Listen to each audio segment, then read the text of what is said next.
Porn has become more accessible ever since the internet was created, and suddenly, with just one click, we have the power to view all of it. Unfortunately, there are those who get consumed by their sexual interest of control and violence that watching porn every day is just not enough. They commit the unthinkable and harm another person for the sole purpose of desire. Here are their stories.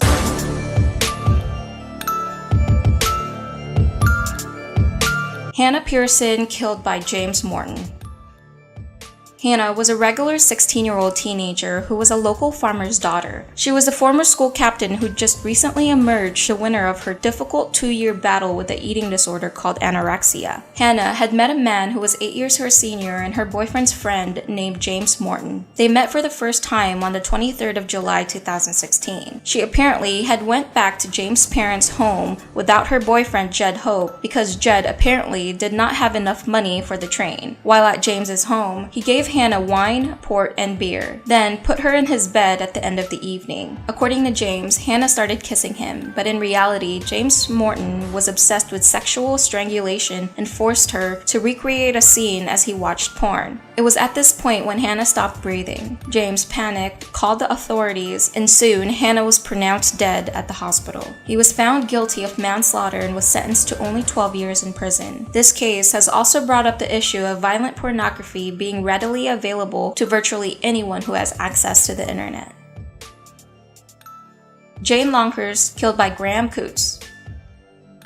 Jane was a very talented special needs teacher and musician. She was a regular visitor to the home of her friend Lisa and her guitarist boyfriend Graham. In fact, every now and then she would engage in sexual activities with the couple. However, the type of sex wasn't typical. Graham had a long-standing neck fetish and was obsessed with strangulation. For years, he engaged in breath control play with several consenting partners. Then suddenly, he started visiting websites with violent pornography such as strangulation, rape, and necrophilia. The day before Jane visited, he also downloaded a collection of strangulation images online and visited websites specifically dedicated to necrophilia. The next day, during an evening of erotic play, Graham took a pair of nylon tights, wrapped it around Jane's neck as sexual practice called erotic asphyxia. He began masturbating while pulling the ligature around her neck tighter, and when he reached orgasm, he found that Jane was already lying lifeless and dead right across him. According to experts, Graham must have been aware of the medical emergency at least 2 to 3 minutes before her death became inevitable, and had he stopped at that point, Jane would have lived. After her death, he deposited her body at a local storage unit and left her there only to visit every time he visited necrophilia websites for sexual thrill. In court, Graham claimed that it was an accident, but was sentenced to life in prison due to the evidence of premeditation. Tia Rigg killed by John Maiden. Tia Rigg was a regular 12-year-old who was kind and believed the good in everyone. John Maiden, on the other hand, was Tia's uncle and had the obsessive interest in any pornography that related to pedophilia, rape, and torture. One day on April 12, 2010, John called Tia's mother at around 2:17 p.m. and asked if Tia wanted to go to his home to babysit his 10-year-old daughter. When she arrived at 3 p.m., he used olanzapine, an antipsychotic tranquilizer, to drug her. It was during this time that he inflicted a horrific amount of sexual acts that caused severe injuries to her body before stabbing her and strangling her with a ligature made from a guitar string. At 3:45 p.m., John called authorities and said, "Hi, I would like to report a murder. My niece has been murdered by me. I just finished killing her now."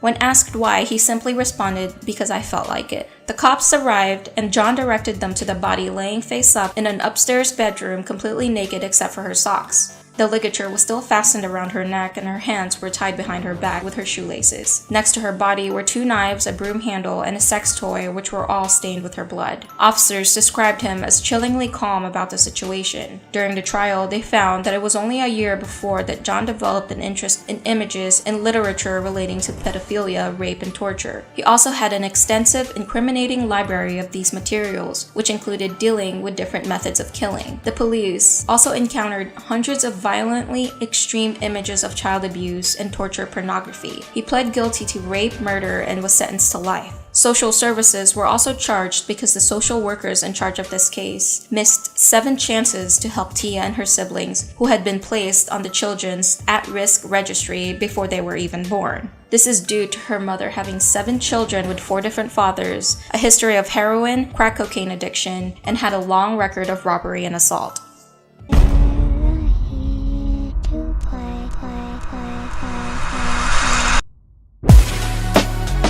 Joanna Yeats killed by Vincent Tabak.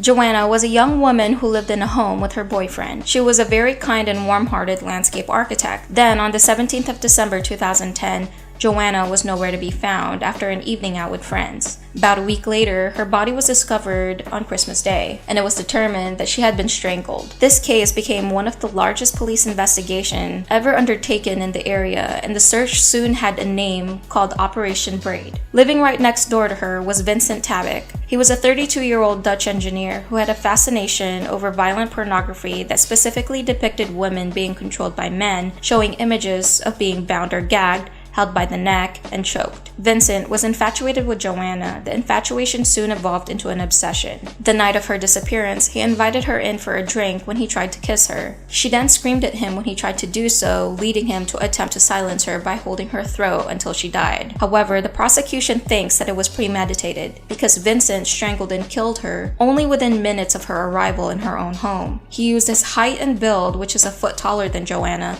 pinning her down to the floor, causing her to suffer through 43 separate injuries to her head, neck, torso, and arms in the struggle, causing her to die a slow and painful death. Aside from the strangulation, the injuries were cuts, bruises, and a broken nose. It was a sexual attack, and it derived from the thrill of having control over her, just like the dozens of porn he collected. Vincent also tried to frame the landlord of Joanna by calling the police, suggesting that he was out and about the night of Joanna's death, but police thought that Vincent's actions were more suspicious. He was overly interested in the forensic exam results the police had, and he also had multiple versions of the night of the murder. On January 20, he was arrested when it was confirmed that his DNA was found on Joanna's body. He was sentenced to life in prison.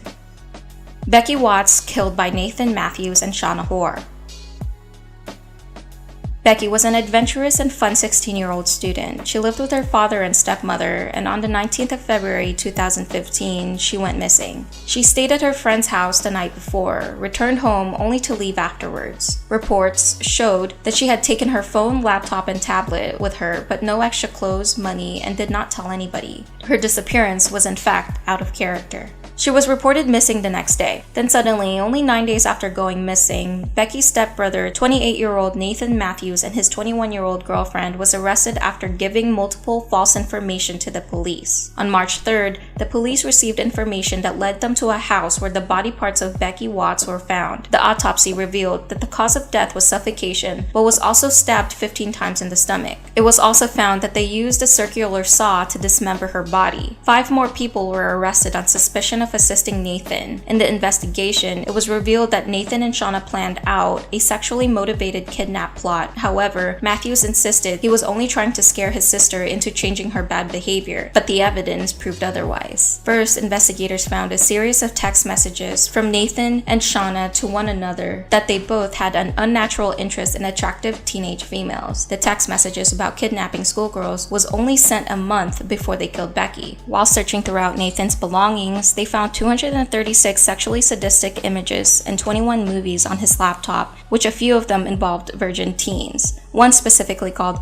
Virgin Teen Gets Raped in Own House, which was conveniently watched right before Becky went missing. Aside from the consequential evidence, they also retrieved CCTV footage of buying the same type of batteries used to tase Becky before she went missing, and also retrieved CCTV footage of the couple buying cleaning equipment the day after the murder. In addition to the footage, DNA linked the couple to items that were found alongside Becky's body parts. Nathan was sentenced to life in prison and his girlfriend to 17 years. It's important to understand the revelations of this case. Becky had confided to her mom that she was scared of Nathan. She told her child psychologist that she had been dealing with severe anxiety because of it. Additionally, she told her best friend that Nathan had teased her with threats to kill by describing exactly what he would do to her. In trial, it was revealed that he had a violent sexual interest in petite teen girls and possessed a large amount of online porn to prove it. When asked how often they watched it, the answer was every single day. Hey everyone, thank you for watching. Please like, comment, and subscribe. Also, don't forget our 5,000 subscriber blog premiere is up. When we call to see